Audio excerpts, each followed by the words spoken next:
Hey folks, sorry for the lack of updates. My real-life workload had kind of crushed my spirits for a while. Though I'm a bit better now. So I've been mostly screwing around with Sonic Roboblast 2 again, my latest obsession. The old Doom Engine run 3D platformer Sonic fan game, with its own level editor built-in as well. I mean, hey, I'm an old guy. We used to do gardening or play with model train sets. I guess making cartoony Doom landscapes for Sonic to run through is my version of that. So I figured I might as well have a bit of a talk about it, so I have something to upload. But I'll go back to animating, don't worry. I just don't have anything lined up right now.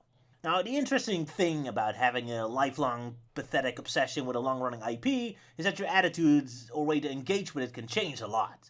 You start off with as being a big fan, consuming it all, and being your typical fanboy, and then as the franchise starts moving further away from what you liked about it, you get a bit more of a grumpy old man. And now I'm like, yeah, you know what, Sega, do whatever, make your dumb little Breath of the Wild ripoff. I'll make my own fun. I don't really like criticizing or mocking Sonic that much anymore. I mean, what's the point? I'll just carve my own little playground and go play there. So that's where fan games come in. Sonic GT, Sonic World, all kinds of engines and crazy stuff happening. It's amazing, and sure, they're not quite professional. They're not as good as the real Sega stuff, technically. But hey, who cares? At least they're making games I actually want to play. They scratched that itch. Now, of course, the Sonic fanbase is very fractured. Everyone has their own little philosophy, their own ideas in their head, what a good Sonic game should be like. A lot of disagreement. So, you know, we're all a bunch of Goldilocks trying to find that perfect porridge, the right temperature. All searching for that mother lode. So, and my quest brought me to Sonic Roboblast 2. It had a lot of qualities I was looking for. It was a little bit... I was always intimidated and scared of trying game development. I suck at coding, and it looks complicated. I'm an artist, not a thinking man. I'm not into programming and math and weird stuff. But hanging around on the Sonic Roboblast 2 forums, I've seen many children make maps for Sonic Roboblast 2. And I thought to myself, hey, if a small child can make a map, so can I. I mean, I'm at least half as competent as a small child, right? So, Sonic Roboblast 2. I love it for two reasons. The gameplay, it's slower and more restrained than most other 3D Sonic games, which a lot of people will find understandably a weakness, but honestly, with most fan games, it feels like Sonic and friends are too powerful, too unrestrained. I know the sense of power and freedom is important, but geez, half the time I wonder why are there even levels? Characters just fly over everything. As a level designer, it's impossible to have any kind of direction or design going on. The characters just explode and fly all over the place.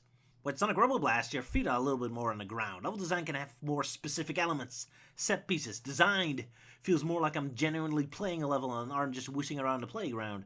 There's a little more intimacy going on with the environment, which is what I was looking for. Not roller coasters in the sky or endless random shapes and bits. No, legit level areas, platform challenges, rooms. Felt tighter. And second, it's Doom's 2D 3D engine thing. See, I'm not very good with real 3D. It's very mathematical, and I don't have a mathematical mind at all. Dealing with reflections and light and complex technical constructions and wireframes. With the Doom engine, despite the game being in 3D, the artwork is really just an extension of my 2D style. It's kind of like a shoebox art.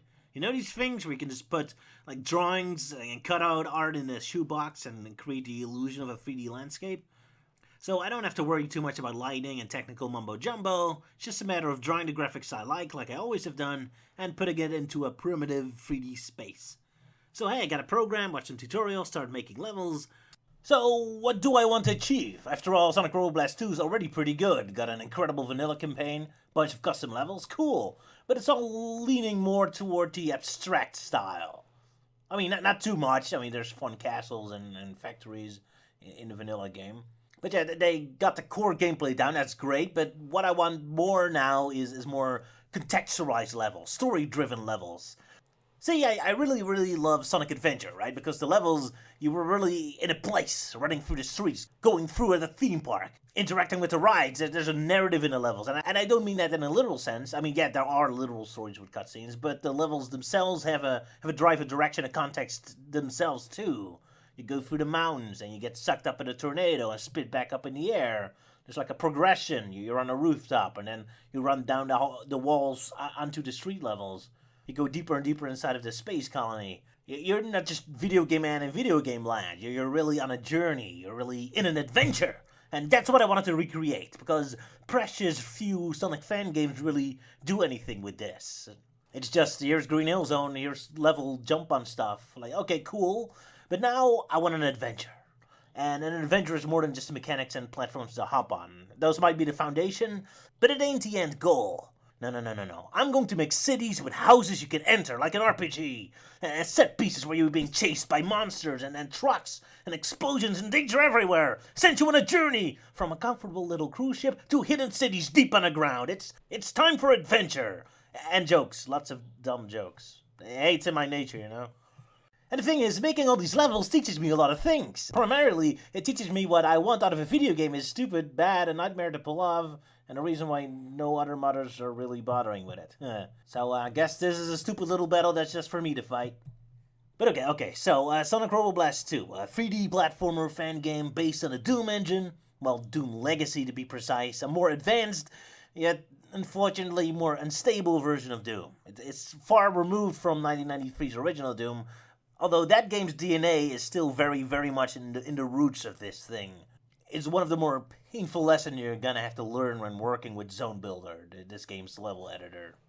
You got this huge level grid. Oh, look at all the space you can fill up with epic landscapes, filled with jumps and corkscrews and crazy stuff to go through. Except you make yourself a badass level and the program will go nuts.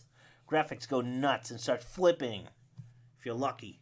Get a little less lucky and the game stops understanding what space and time and collision is and turns into a horrible nightmare.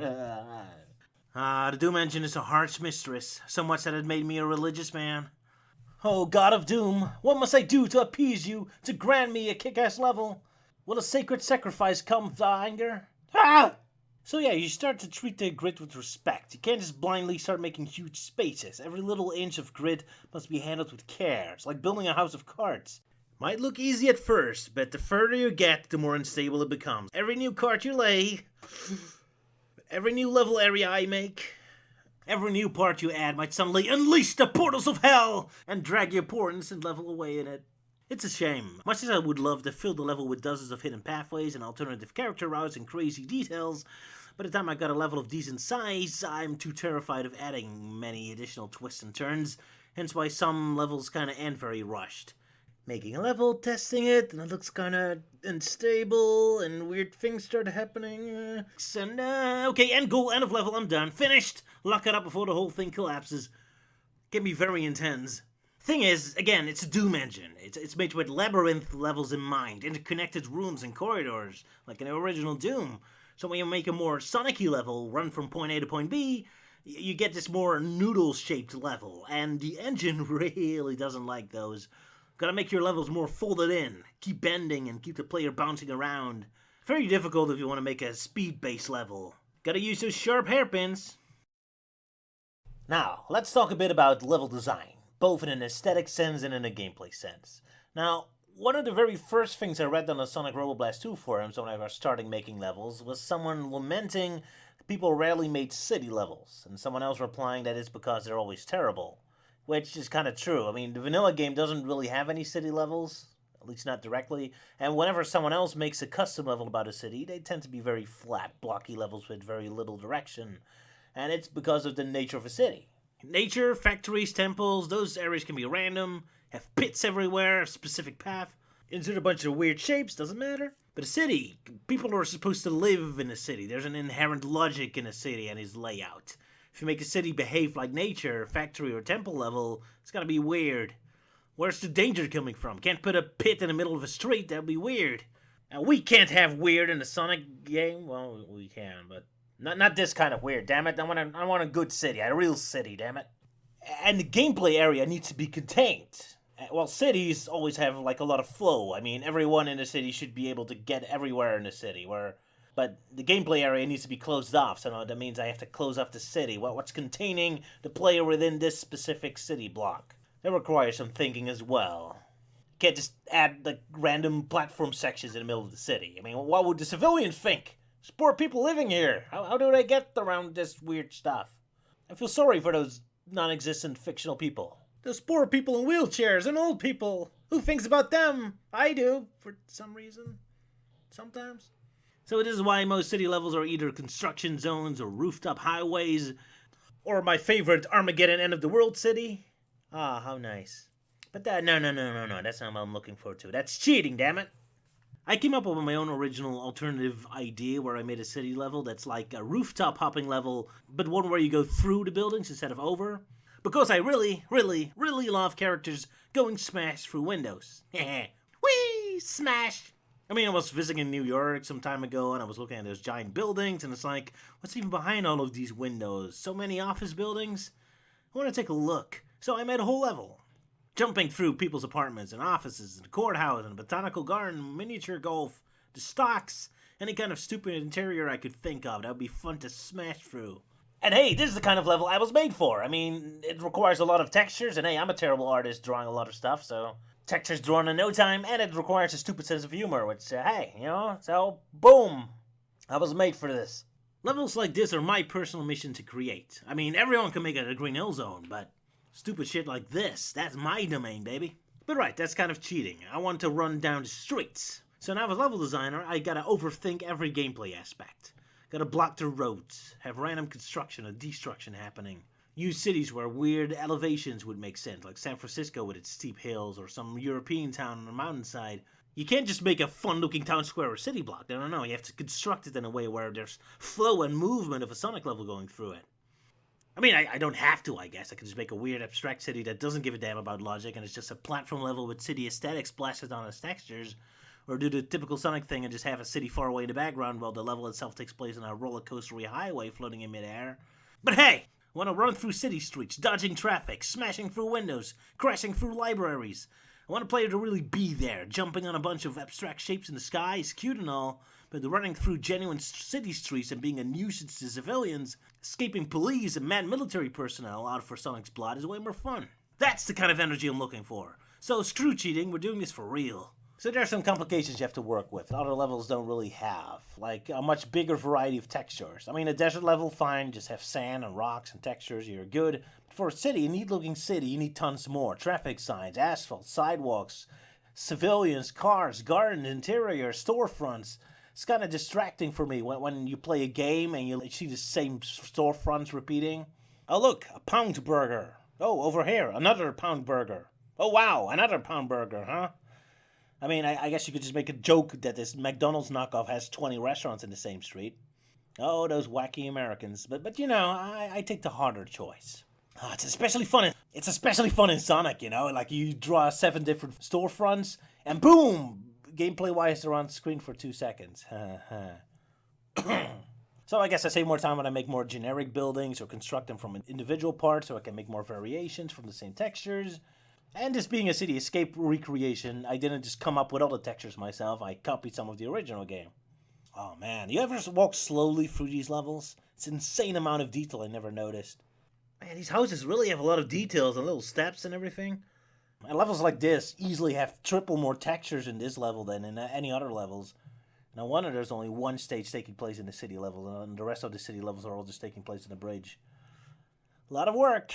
So yeah, off I go, drawing textures, copying Sonic Adventure 2, adding my own stupid jokes and bits. Sonic Adventure 2, the game, makes itself a little more easy with its city layout and its level. Of course, there's always like an invisible wall everywhere. You're really locked into a single path.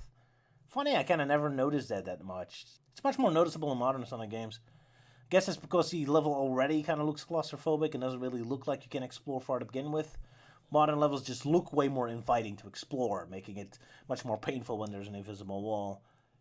Roboblast 2 is meant to be open, so keep the exploration in. Besides, it's way more fun and immersive if you've got a full city block to crash through, right? What's also a constant stress factor for me to figure out, and what most players probably don't even spend any time thinking about, is how to fence the border of the gameplay area. Now, I can't go all Grand Theft Auto and make a fully sized city. The engine would break, not to mention my brain in trying to figure out how to keep an entire city flowing like a Sonic level. So I gotta close off the streets and city blocks the player runs through. Just make it a separate gameplay area. I need borders! But with the height the characters go through, especially with Tails and Knuckles are involved, these levels are extremely high. So, how to make a border around it? Just a brick wall? Looks ugly and weird. Skyscrapers? I mean, that's the easy solution, but that only really works when you're in a New York-style city with giant buildings. And even then, better have a giant texture, because if it's the same structure loops a lot, it looks ugly as heck. But never mind, this is supposed to be a more San Francisco-y level, where it's more breezy, more mom-and-pop stores, and a nice view. So just end the level with a skybox, boom, gameplay area ends, here's the background. That's kind of the 2D game's logic. Here's the level geometry, and then there's the background. In 3D, that looks stupid though. Makes it look like there's suddenly a giant cliff.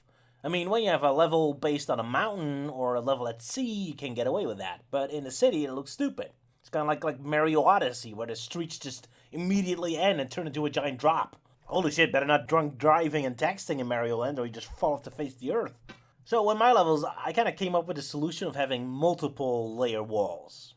Like, instead of just ending the level with a solo wall, like the easy solution, like boom, a wall, I kind of like add layers of scenery to that wall. For example, in this military base level, instead of just closing the level area with a blunt wall of the building, I add a slope, a rock hill, and some bushes on top. And then the wall. It doesn't take too much precious space for my grids. I'm trying to keep minimized. And yet it makes the scenery a lot more involved. And it isn't just a giant, ugly, giant wall, but it just feels more natural. Same with the town. I recreate this texture from City Escape that already had nice multiple materials in it that look nice and look nice. And then I add bushes and house on top. There we go. Look much better than a freaking wall. It still continues the idea of the level taking place in suburbs. And now, very important, add the occasional tunnel to give the implication that the city would continue if you follow the road there. This is yet another one of those stupid details I always worry about, but normal people probably don't notice. Like a Sonic Adventure, right? There's this city area, but there's no exit. Road goes in a loop here, makes a half turn, and then it ends in another loop.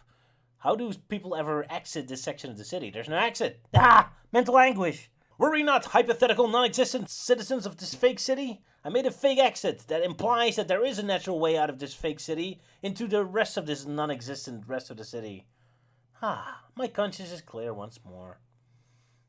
Whew, man, I really did a bad job emulating City Escape. The slopes are way more steep here.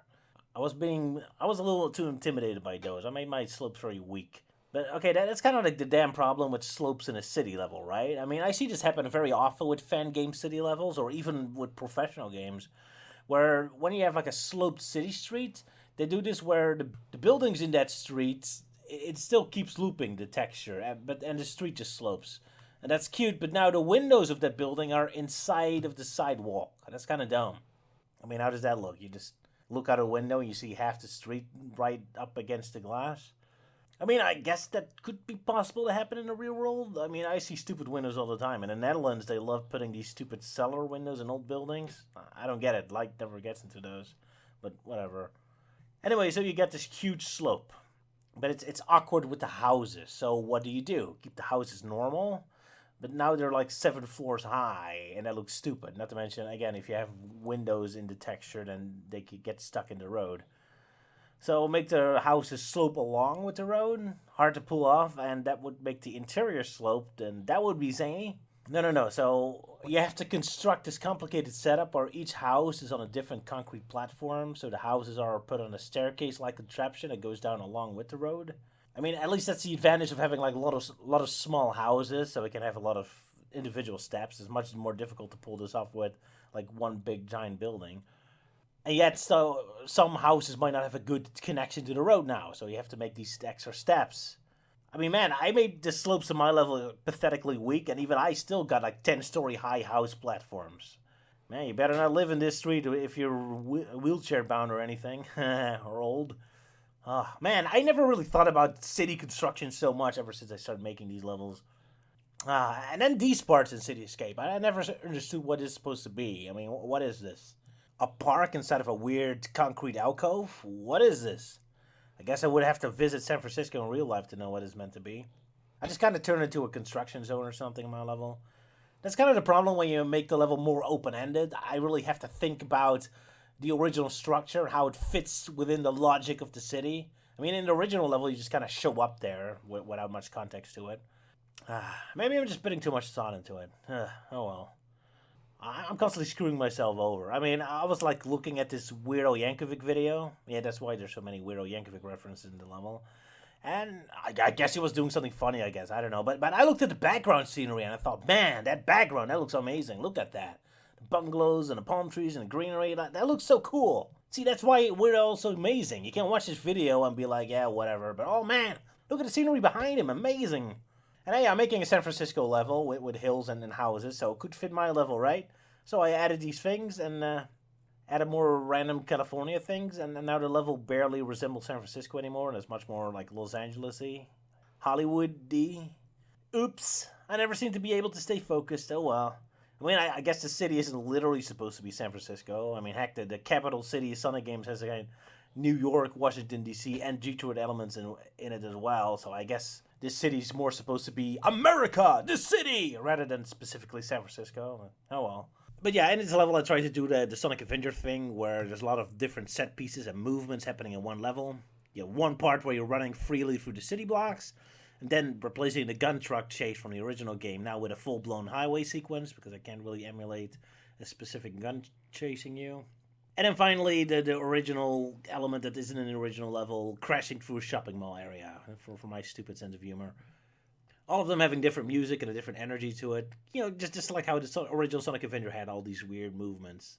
Keeps it lively. Like, it gives a nice movement, a nice guidance through the level, so it isn't just endless, just the desert or just the snow. Like, there's this little bit more context going on. I like that. But yeah, people commentating on the level, I get a lot of complaints that the level didn't feel properly Sonic-y enough. It didn't have much guidance. Guidance. There's the important thing. Guidance is so important in Sonic levels. I mean, with Sonic, you want to keep moving at all times, right? There's nothing worse than you're in this rhythm and this movement. You're just running and jumping, and all of a sudden you're getting stuck in a Sonic game. Heck, that's one of my biggest gripes in a lot of the Sonic Roboblast levels. The custom ones. The vanilla ones are actually pretty well designed, but in a lot of custom ones, there's sometimes where you just come to a dead stop. You're just completely lost and have no idea where to go. Everything looks the same, the levels are kind of shapeless, just endless series of things and shapes without any sense of direction. It's frustrating. My brain hitting a wall. No, we need to keep the momentum and keep the player moving at all times. That's the key. Which is a skill, planning out the movement of the player.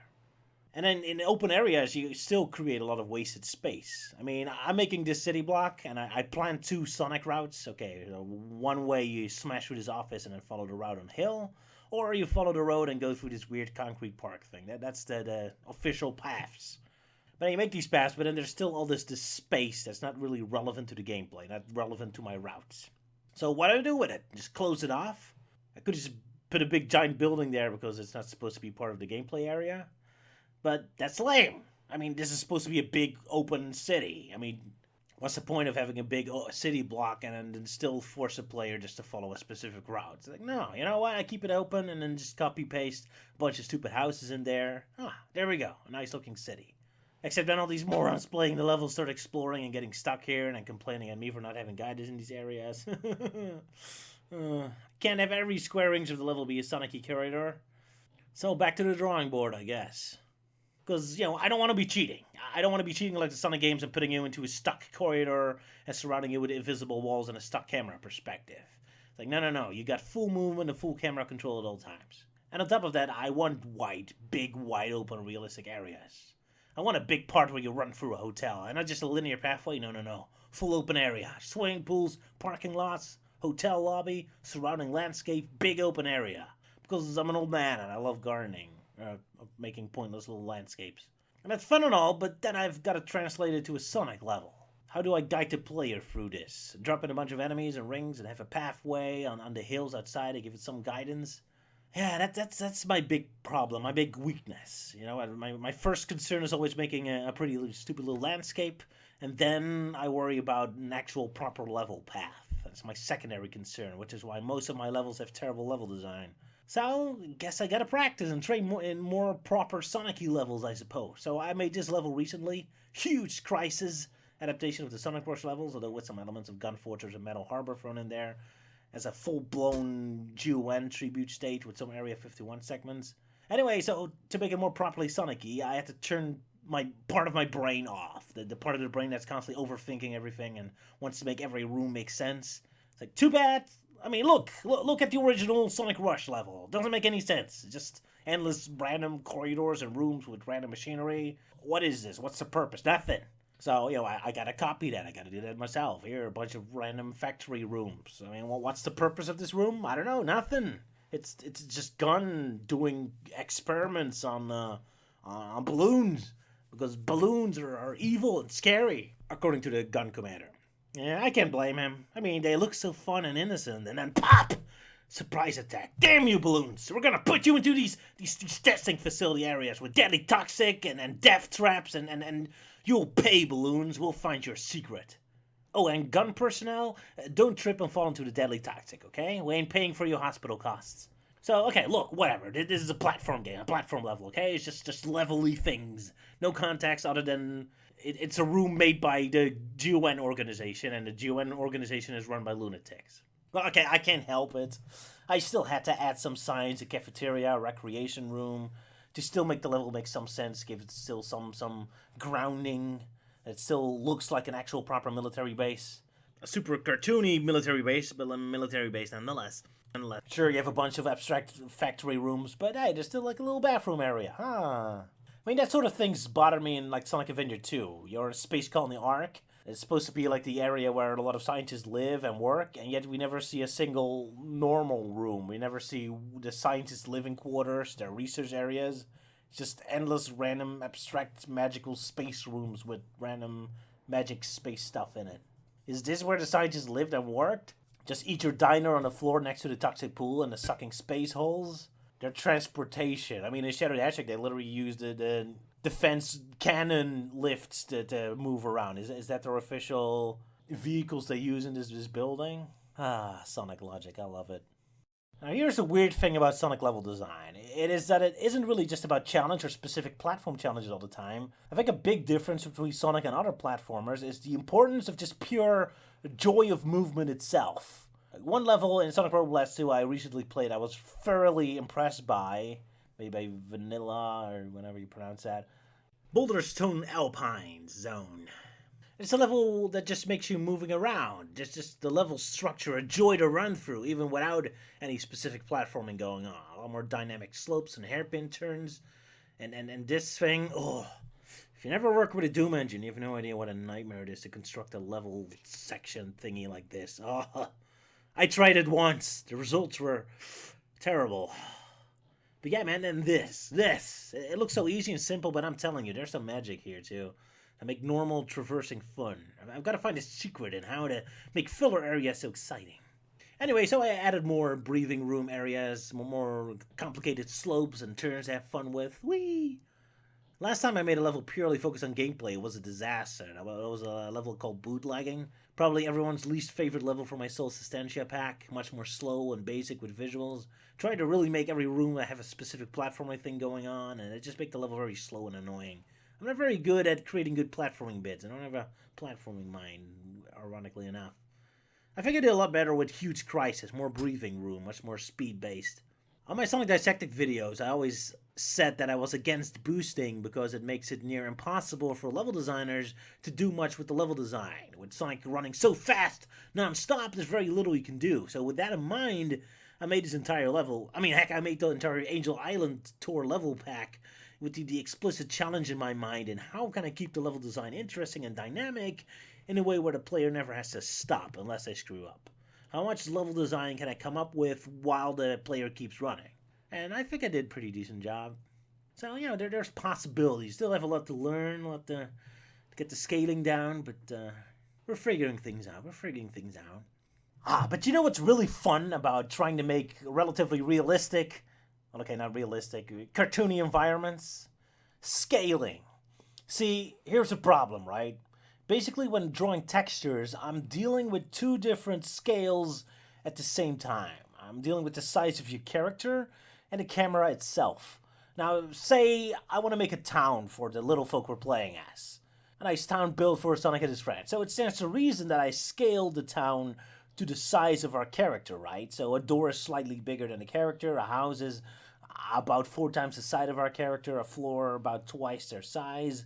And if I draw, say, Espio and Tikal in as an NPC, they should be roughly the same size as Sonic or whoever you play as. And yet, when I do that, it's super small and cramped and weird and smudgy and awkward and terrible. It doesn't look good.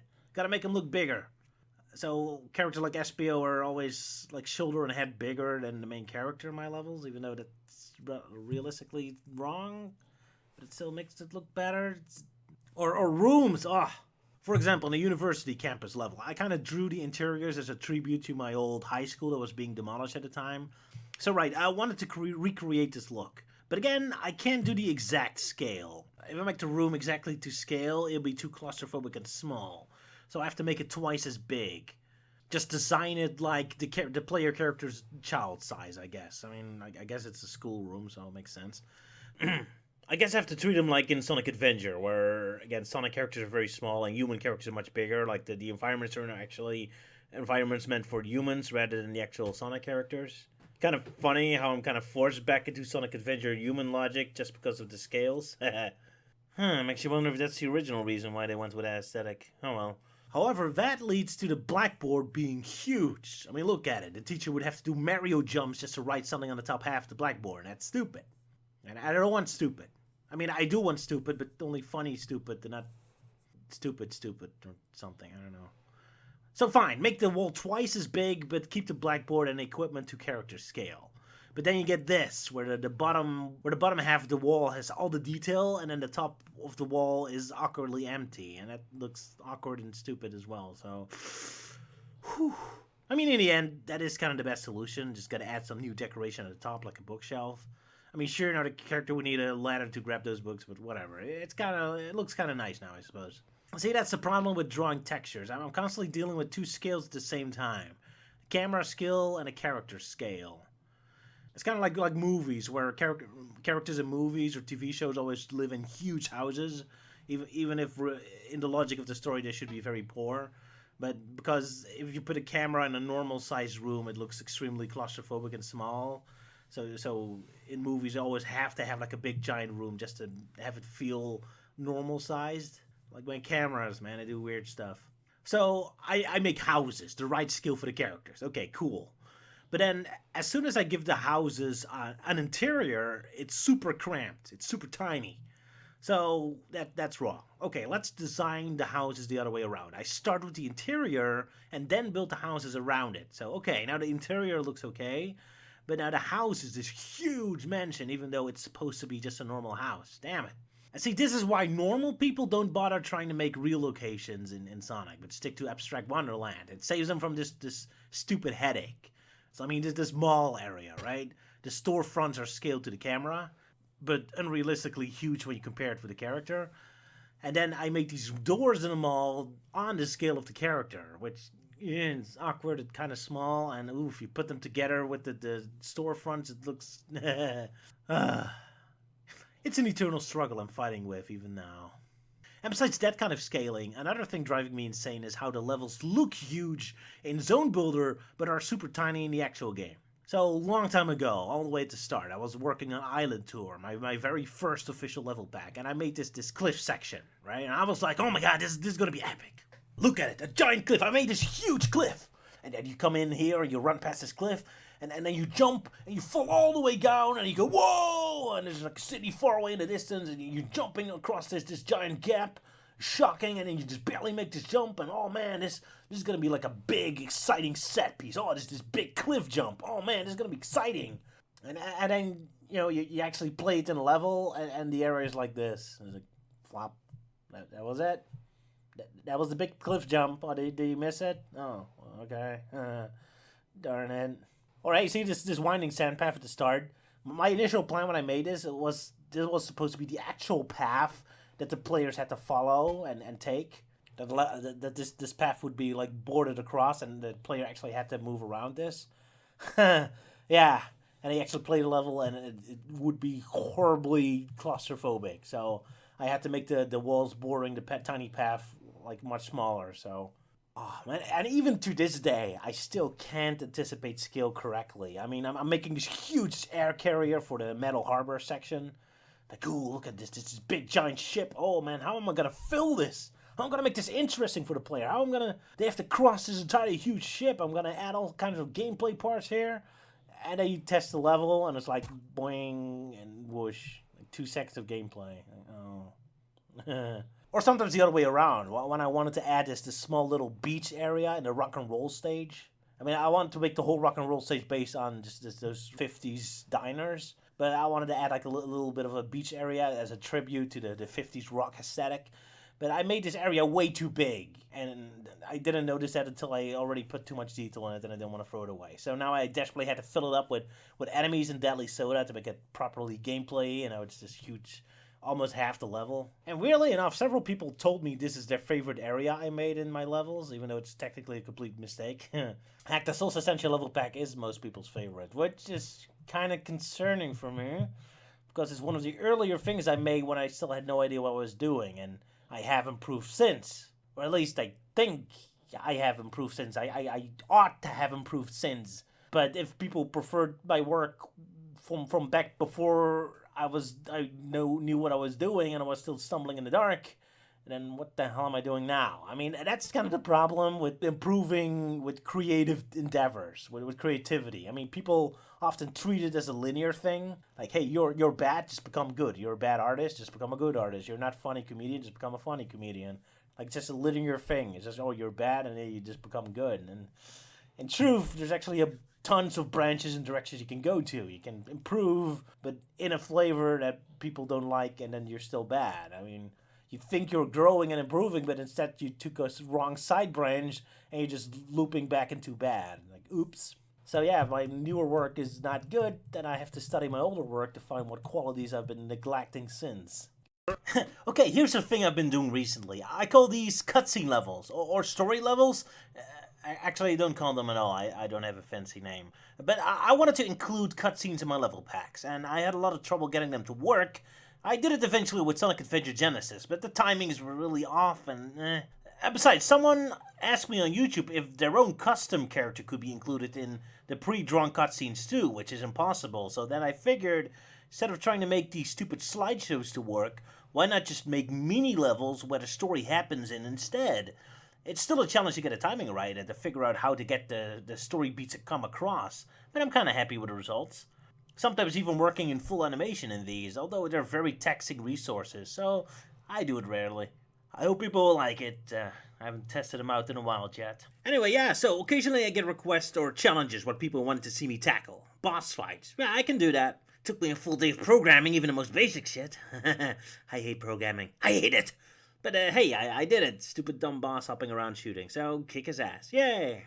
People want loops. Hey, you want loops? Well, Sonic Roboblast 2 can't really do loops, unfortunately. But I can make a fake loop. Look at that. Whee! It's kind of a weird trick thing. You see, I have to make it physically resemble a loop, but then I have to add a trick where gravity is flipped upside down when you reach a certain height, and then add winds that blow the player backwards, and then to the loop next to it, and then return to gravity again. It's all fake trickery. It's a magic trick, which people can exploit and break. Darn. Oh well, looks funny. Yeah, I tried. I mean, hey, I was trying to recapture Sonic Adventure, and I'm pretty sure in those games, loops are also just automated anyway. Whew, but the biggest request I keep getting is that people want me to make custom characters because the artwork looks too terrible for the regular characters. Which, yeah, true. Cool. But I hate drawing custom characters. Man, you need really a lot of sprites, and drawn in very uncomfortable angles often. So, I don't really get any joy out of this, especially because I can't really program any cool tricks or moves they can do. I was trying. I wanted to do this thing where I just take a 3D model that someone else already made and program for the game, and then I just draw over the character textures. So now my horrible, ugly art cell is plastered all over this poor character model. And hey, boom! Crappy original artwork as a playable character.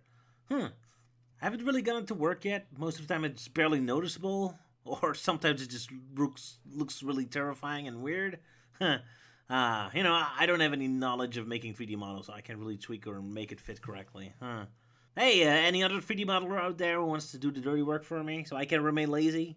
Laziness is awesome. Or, not wasting hours on character sprites and instead making more levels is even more awesome for me anyway.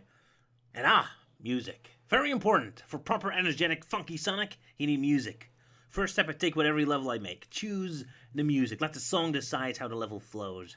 I've been scouting for super obscure songs from games nobody ever heard about and that sound properly Sonic-y. Give neglected songs a second life, Cliff Danger. Anyone ever heard of this game? Weird DOS game made in Germany? No? Nobody cares? Huh, well, damn shame. I mean, listen to that soundtrack.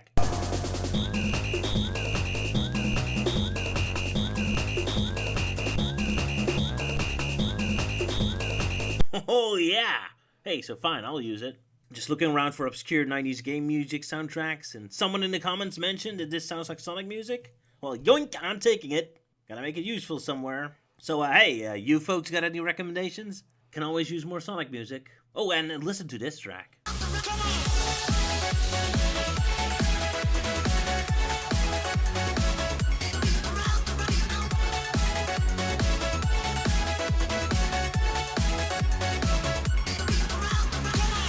Oh, yeah.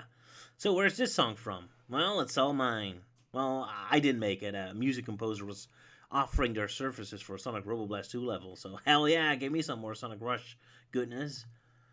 Thank you, Tailswinds, or however you pronounce that. But, whew, I think I've been pointlessly rambling for long enough now. I hope this video was entertaining or something. Well, back to making more levels, and animating, of course, and real life work. Oh well. See you, folks.